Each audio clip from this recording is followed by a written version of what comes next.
नमस्कार, आप देख रहे हैं wisdom India news. Uttar Pradesh में सत्तारूढ़ बीजेपी ने अपनी सहयोगी निषाद पार्टी के साथ मतभेद सुलझा लिए हैं, लेकिन बीते गुरुवार को बीजेपी के एक अन्य सहयोगी दल सुहेलदेव भारतीय समाज पार्टी के साथ अपने संबंधों को होने वाले नुकसान को रोकने के लिए तेजी से कदम उठाने पड़े, जिसकी वजह से सरकार को विपक्ष का मुकाबला करना पड़ा, जिसने प्रदेश में मंत्री ओम प्रकाश राजभर के साथ एकजुटता व्यक्त की थी। दरअसल बीते बुधवार को राष्ट्रीय स्वयंसेवक संघ की छात्र विंग अखिल भारतीय विद्यार्थी परिषद ने राजभर के बयान के बाद उनके आवास पर प्रदर्शन और पथराव किया। दरअसल कैबिनेट मंत्री ने बाराबंकी में एबीवीपी के कार्यकर्ताओं द्वारा एक विश्वविद्यालय में प्रदर्शन के दौरान पुलिस द्वारा किए गए लाठीचार्ज में एबीवीपी सदस्यों के घायल हो गए थे। इसी लाठीचार्ज को लेकर बयान दिया था।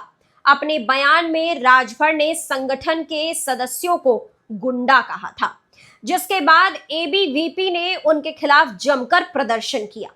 योगी सरकार में मंत्री राजभर ने किसी यूट्यूबर से बात करते हुए कहा कि कानून व्यवस्था को नियंत्रित करना पुलिस का काम है। अगर आप गुंडागर्दी करोगे तो निश्चित पुलिस कार्रवाई करेगी। उन्होंने आगे कहा कि पुलिस पहले तो धीरे से समझाती है और फिर अगर लोग नहीं सुनते तो कानून का डंडा चलाती है।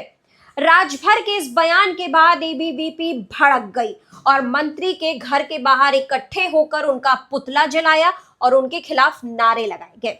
हालांकि एसबीएसपी के राष्ट्रीय सचिव और ओपी राजभर के बेटे अरुण राजभर ने आरोप लगाया कि एबीवीपी कार्यकर्ताओं ने प्रदर्शन के दौरान अभद्र भाषा का इस्तेमाल किया और विरोध प्रदर्शन को अति पिछड़ा पर हमला बताया। इसके साथ ही सरकार से प्रदर्शनकारियों के खिलाफ कार्रवाई करने की मांग की है। दरअसल एसबीएसपी का मुख्य मतदाता राजभर समुदाय को माना जाता है, जो अन्य पिछड़ा वर्ग में आता है, यानी ओबीसी वर्ग में आता है। अरुण राजभर ने अपने बयान में आगे कहा, हम बाराबंकी के श्री राम स्वरूप मेमोरियल विश्वविद्यालय के बाहर एबीवीपी के कार्यकर्ताओं पर हुए लाठीचार्ज की निंदा करते हैं और विश्वविद्यालय पर लगे आरोपों की जांच की मांग करते हैं। एसबीएसपी हमेशा छात्रों के साथ खड़ी रही है, लेकिन लखनऊ में बुधवार रात मंत्री के घर पर पथराव करने, उन्हें अपशब्द कहने और एक महिला पुलिस अधिकारी के साथ मारपीट करने वालों पर कड़ी कार्रवाई होनी चाहिए। किसी को भी कानून हाथ में लेने का अधिकार नहीं है। प्रदेश में कानून का राज है, इसे तोड़ने वालों पर कार्रवाई होनी चाहिए। अपने ही मंत्रियों की सुरक्षा करना सरकार की जिम्मेदारी है। वहीं समाजवादी पार्टी और कांग्रेस दोनों ने कहा है कि वे राजभर के साथ खड़े हैं और दोनों दलों ने बीजेपी पर सीधा निशाना साधा है।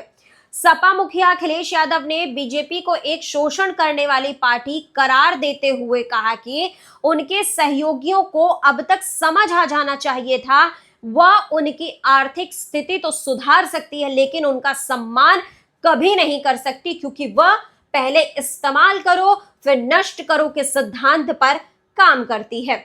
उन्होंने आगे कहा, बीजेपी ने अपने सहयोगियों को राजनीतिक रूप से बर्बाद कर दिया है। उनके हाथ पैर ठंडे पड़ गए हैं और उनके चेहरे पीले पड़ गए हैं। कांग्रेस ने कहा कि उसे उम्मीद है कि यह घटना सहयोगियों को आत्मसम्मान के महत्व का एहसास कराएगी। ओम प्रकाश राजभर पिछड़े समुदाय से आते हैं। वह एक मेहनती और जमीनी नेता है। कल रात भाजपा समर्थित गुंडों ने उनके घर पर पथराव किया। बीजेपी के नेतृत्व वाली सरकार में पिछड़े समुदायों की यही स्थिति है। वहीं एसबीएसपी में कथित असंतोष पर विपक्ष के दबाव के बीच प्रदेश के उप मुख्यमंत्री केशव प्रसाद मौर्य ने शाम को राजभर से मुलाकात की। सूत्रों के अनुसार एसबीएसपी प्रमुख ने मुख्यमंत्री योगी आदित्यनाथ से भी बात की है। तो वहीं केशव प्रसाद मौर्य से मुलाकात के बाद अरुण राजभर ने दावा किया कि एबीवीपी कार्यकर्ताओं के बीच सपा के गुंडे छिपे होने की संभावना है। उन्होंने कहा, हमने अनुरोध किया है कि इन लोगों की पहचान की जाए। वहीं एसबीएसपी नेता ने यह भी कहा कि मंत्री ने बीजेपी के अन्य सीनियर नेताओं से बात की है और उन्हें बताया गया कि बाराबंकी की घटना में दोषी पुलिस अधिकारियों के खिलाफ कार्रवाई की गई है। सरकारी सूत्रों ने बताया कि 3 कांस्टेबल और एक सब इंस्पेक्टर को निलंबित कर दिया गया है। वहीं एबीवीपी ने सरकार से संबंधित विश्वविद्यालय के अधिकारियों लाठीचार्ज के लिए जिम्मेदार पुलिसकर्मियों के खिलाफ कार्रवाई करने के लिए 48 घंटे का अल्टीमेटम दिया है। वैसे राजभर का चुनाव से पहले पाला बदलने का इतिहास रहा है।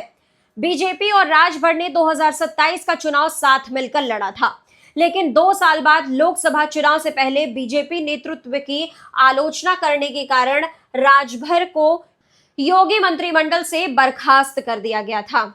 एसबीएसपी ने यह चुनाव अकेले लड़ा था, लेकिन 2022 के विधानसभा चुनाव से पहले उन्होंने सपा से हाथ मिला लिया और 6 सीटें जीती। हालांकि विपक्ष बीजेपी को चुनाव नहीं हरा पाई, इसलिए चुनाव के बाद राजभर ने अपना रास्ता बदल लिया और जुलाई 2023 में औपचारिक रूप से एनडीए में फिर से शामिल हो गए, जिसके बाद राजभर को मार्च 2024 में आदित्यनाथ मंत्रिमंडल में शामिल किया गया। वहीं पिछले महीने दिल्ली में भाजपा के यूपी सहयोगियों की एक बैठक के दौरान राजभर ने निषाद पार्टी प्रमुख संजय निषाद के आरक्षण की मांग को लेकर यूपी विधानसभा का घेराव करने का आह्वान का समर्थन किया था। तो देश दुनिया की बाकी खबरों के लिए आप लगातार जुड़े रहिए विजडम इंडिया न्यूज चैनल के साथ। चैनल को लाइक करें, सब्सक्राइब करें, शेयर करें, कमेंट करें।